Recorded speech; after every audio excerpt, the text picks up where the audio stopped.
আসসালামু আলাইকুম প্রিয় দর্শক। আরও একটি গুরুত্বপূর্ণ সংবাদ নিয়ে আপনাদের সামনে উপস্থিত হলাম। জুলাই সনদ, জুলাই সনদে স্বাক্ষর হবে আগামী বুধবার, একটা দিনক্ষণ ঠিক করেছে। জুলাই সনদ বাস্তবায়নের বিষয় না, জুলাই সনদে স্বাক্ষর করা হবে। আপনারা জানেন যে জুলাই সনদ কিন্তু অলরেডি কি কি থাকবে সেই খসড়া কিন্তু প্রকাশ করা হয় এবং সেটা চূড়ান্ত করা হয়। এই যে এতদিন পর্যন্ত যে ঐকমত্য কমিশন যে গঠন করে এতদিন পর্যন্ত সব দলগুলিকে নিয়ে বৈঠক করে যেটা চূড়ান্ত করা হলো, সেটা এখন চূড়ান্ত আইন আকারে রূপ নেবে বা স্বাক্ষর করবে। সেটার দিনক্ষণ ঠিক করছে কবে, এটা হলো আগামী বুধবার স্বাক্ষর হবে। জুলাই সনদ বাস্তবায়ন কবে হবে সেই বিষয়টা নিয়ে এখন গণভোট চায় জামাত ইসলামী। জামাত ইসলামীর পক্ষে সাথে আরও 7 থেকে 8টা ইসলামিক বা সমমাননা দল এই জুলাই সনদ বাস্তবায়নের পক্ষে, পিআর পদ্ধতির পক্ষে তারা মাঠে নেমেছে।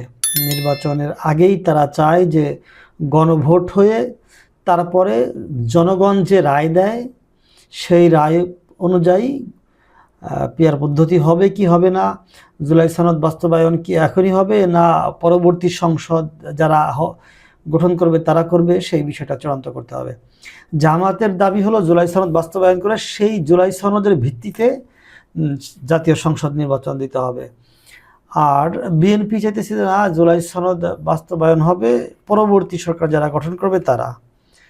তাহলে গণভোট হোক, গণভোটে যদি মানুষ রায় দেয় যে আগেই সনদ বাস্তবায়ন হবে, তাহলে সেই পক্ষে সেই গণভোটের চাপের কারণে বাংলাদেশে বারবার যে আন্দোলন করতেছে জামাত ইসলামী, ইসলামী আন্দোলন, আরও কয়েকটি দল, অবশেষে বিএনপিও রাজি হয়েছে, ঠিক আছে তাহলে গণভোট হোক।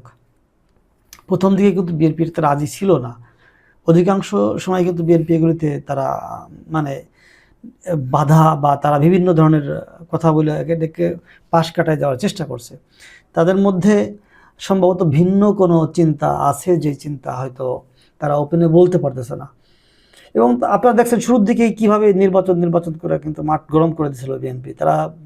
তাদের মধ্যে সন্দেহ যে ডক্টর ইউনূস হয়তো 5 বছর বা 6 বছর 10 বছর ক্ষমতায় থাকবে, নির্বাচন দিবে না, ফখরুদ্দিন সরকারের গল্পের মতো আর কি। তো ডক্টর ইউনূস তো সে আইসেই বলেছে নির্দিষ্ট সময়ে সংস্কার করে তারপরে সে নির্বাচন দিয়ে চলে যাবে, কিন্তু সেই সুযোগটা তাকে সেভাবে দেওয়া হয় নাই। তাকে চারদিক থেকে গলা চেপে ধরে সর্বশেষ নির্বাচনের তারিখ সব ঘোষণা করা হয়েছে। অনেক সংস্কার কাজ এখনও বাদ পড়ে গেছে।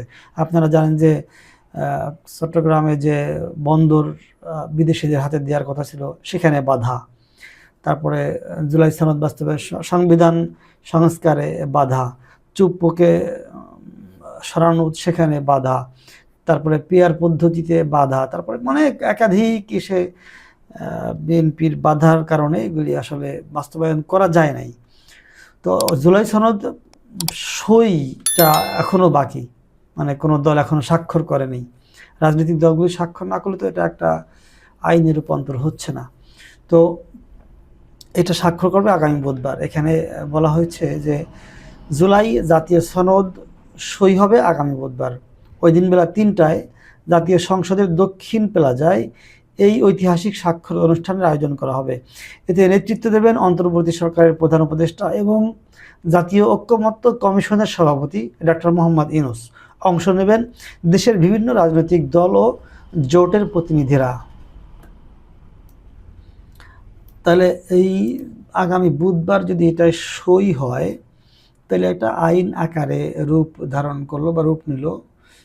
এবং এটা বাস্তবায়ন কবে হবে, কবে থেকে শুরু হবে, সেটা নিয়ে কিন্তু এখনও সেইটা নিয়েই কিন্তু এই গণভোটের দাবি জামাত ইসলামী প্রথমে করেছিল।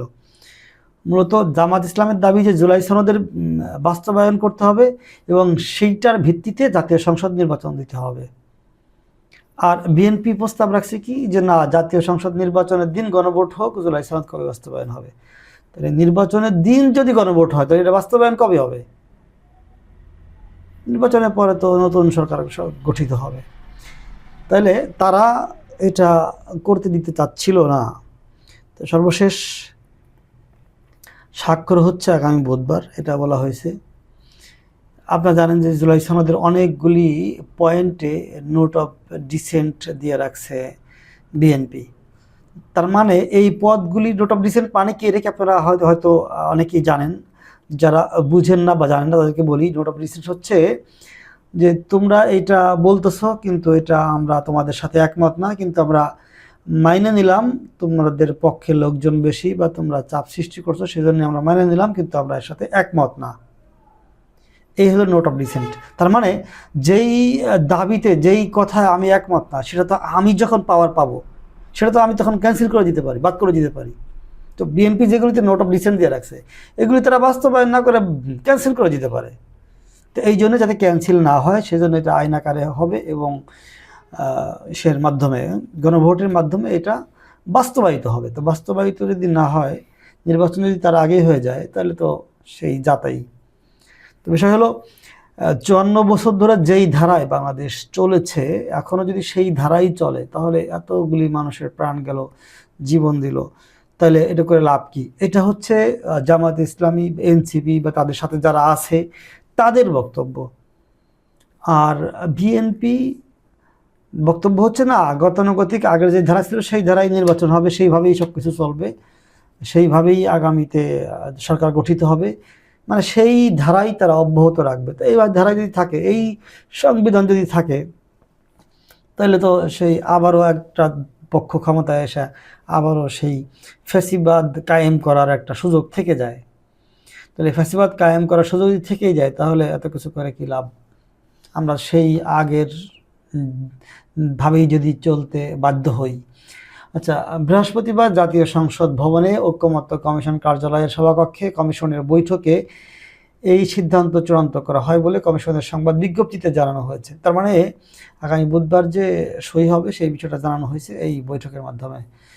এতে বলা হয়, বৈঠকে জুলাই সনদ বাস্তবায়নের উপায় নিয়ে বিশেষজ্ঞদের মতামত এবং রাজনৈতিক দলগুলোর সঙ্গে কমিশনের 5টি বৈঠকে প্রাপ্ত মতামত বিশ্লেষণ করা হয়। বৈঠকে আশা প্রকাশ করা হয় যে বিশেষজ্ঞ ও রাজনৈতিক দলগুলো থেকে পাওয়া অভিমত বিশ্লেষণ করে খুব শীঘ্রই বাস্তবায়নের উপায় সংক্রান্ত সুপারিশ এবং চূড়ান্ত করা জুলাই সনদ সরকারের কাছে জমা দেওয়া যাবে। বৈঠকে উপস্থিত ছিলেন কমিশনের সহসভাপতি অধ্যাপক আলী রিয়াজ, সদস্য ডাক্তার বদিউল আলম মজুমদার, বিচারপতি মোহাম্মদ ইমদাদুল হক ও ইফতেখারুজ্জামান ও ডাক্তার মোহাম্মদ আইয়ুব মিয়া।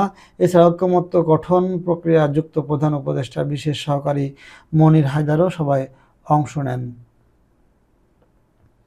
এই সংবাদটি তো আসলে অনেক বড় সংবাদ। এখান থেকে আপনারা বুঝতে পারলেন যে আগামী বুধবার সব রাজনৈতিক দলগুলো জুলাই সনদে স্বাক্ষর করতে যাচ্ছে। আমার মনে হয় এটা একটা চূড়ান্ত দিন হতে যাচ্ছে জুলাই সনদ পাকাপোক্ত হওয়ার। আর এটা যদি হয়ে যায়, তাহলে কবে থেকে বাস্তবায়ন হবে সেই বিষয়টা নিয়ে একটা গণভোট এর আয়োজন করবে। তো গণভোটটা কবে হবে সেই বিষয়টা সরকারের উপরে ছেড়ে দিচ্ছে শব্দগুলি। মানে অনেক দলই চাইছিল যে নির্বাচনের আগেই হবে, আর বিএনপি চাইছে না নির্বাচনের দিন হবে। এখন এটা সরকারের উপরে দায়িত্ব চলে গেছে। সরকার যে সিদ্ধান্ত নেবে সেই দিনটাতেই গণভোট হবে। জামাত আরও একটা দাবি করছে, সেটা হচ্ছে গণভোটে পিআর পদ্ধতিতে নির্বাচন হবে কি হবে না সেটাও রাখতে হবে। তার মানে গণভোটটা নির্বাচনের আগেই তারা চাচ্ছে। আর বিএনপি বলছে যে নির্বাচনের সাথে যদি এটা হয়ে যায়, নির্বাচনের সাথে যদি এটা গণভোটটা হয়, তাহলে কয়েকশো কোটি টাকা সেভ হবে বাংলাদেশের। এটা তারা একটা দেখাইছে আর কি বিএনপি।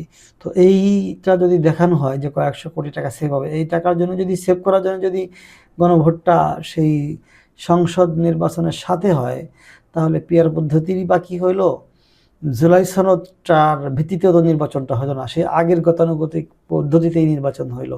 আপনারা দেখেছেন বাংলাদেশের অধিকাংশ জায়গায় নির্বাচনগুলি হইতে গেলেই কিন্তু একটা পক্ষ নির্বাচন বয়কট, নির্বাচনে এই রয়েছে সেটা হয়েছে, কারচুপি হয়েছে, এই ধরনের তথ্য তারা দিতে থাকে।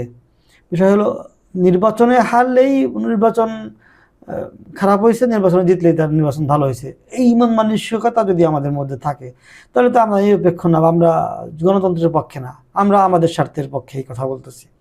হওয়া উচিত নির্বাচন নিরপেক্ষ হয়েছে সেটাকে মাইনে নিতে হবে। তাহলে আমি হারি এবং জিতি, আমাকে মানিয়ে নিতে হবে, তাহলেই হলো আমি নিরপেক্ষ এবং সমাজের বা দেশের পক্ষের ব্যক্তি হতে পারবো। এরকমই তো হওয়া উচিত, কিন্তু একটা পক্ষ কিন্তু তা হচ্ছে না। দেখেন পরপর 2-3টা নির্বাচনে একটা পক্ষ হেরে গেল, পরবর্তীতে অন্য নির্বাচন তারা বাধা সৃষ্টি করলো, সেই নির্বাচনটা তারিখ 2 ধাপে পিছানো হয়েছে। এখন আবার চাকসু নির্বাচন নাকি 15ই অক্টোবরের তারিখ ঘোষণা করা হয়েছে, আজকে 10 তারিখ। দেখা যাক কি হয়। তারা বিভিন্ন অভিযোগ তুলেছে, অভিযোগের ভিত্তিতে আবার সেই বিষয়গুলি নিয়ে খণ্ডনও করা হয়েছে। নেক্সটে আমরা আরও বিষয়গুলি নিয়ে আলোচনা করব, দেখতেছি কি হচ্ছে দেশে, তারপরে প্রত্যেকটা নিউজ নিয়ে আমি আপনাদের সামনে উপস্থিত হব ইনশাল্লাহ।